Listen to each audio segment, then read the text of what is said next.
দেখো এটা TVS Apache RTR BS6 এর একটা 160 সিসির বাইক। তো এই বাইকটার আমি কিছুদিন আগে কাজ করেছি। কি কাজ করেছি এই গাড়িটা আজকে সেটা বলবো।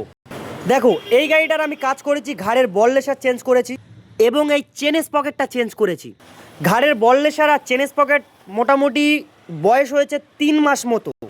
এর মধ্যে কিন্তু এর ঘাড়ের বললেশারটা পুরোপুরিভাবে চেটে গেছে। আর গাইস এধারে দেখো চেনেস পকেটের অবস্থাটা, চেনেস পকেটটাও পুরোপুরিভাবে খারাপ হয়ে গেছে। দেখো কাস্টমার কিন্তু আমার উপরে খুবই রেগে গেছে। রাগার কারণটা কি আমি কিছুই বুঝতে পারছি না। পুনরায় ফের কাস্টমার গাড়িটা এনে আমার কাছে দিয়েছে যে কি কাজ ভাই করলি, প্রবলেম তো সেই থেকেই গেছে।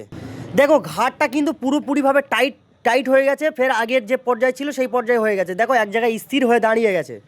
দেখো এধারে কিন্তু চেনেস পকেটটা পুরোপুরিভাবে ফের খারাপ হয়ে গেছে, দাঁতে আর টোটালি কোনো মতে বসছে না। এই জন্য কাস্টমার খুবই ক্ষিপ্ত হয়ে গেছে আমার উপরে।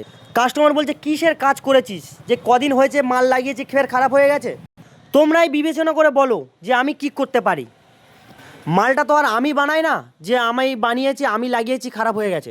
কাস্টমারকে বলছি, কাস্টমার কোনো মতেই মানছে না যে তুই এনেছিস খারাপ হয়ে গেছে তুই লাগিয়ে দে ফের পুনরায় আমার। তো এক্ষেত্রে আমি কি করতে পারি? কোম্পানি যদি মানে ঝাঁটু করে দেয় সেক্ষেত্রে আমি কি করতে পারি? এটাই তো কাস্টমারকে আমি বোঝাতে পারছি না কোনো মতেই। I am A confuse.